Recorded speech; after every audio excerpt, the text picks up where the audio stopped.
ពិធីសម្ពោធថ្ងៃនេះគឺយើងធ្វើនៅក្នុងពេលប្រហែលជា2សប្តាហ៍ទៀតមុននឹង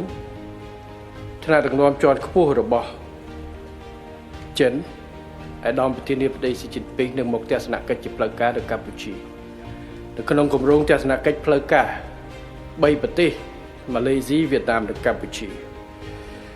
ដែលបង្ហាញអំពីភាពរឹងមាំនៃមិត្តភាពរបស់កម្ពុជាចិន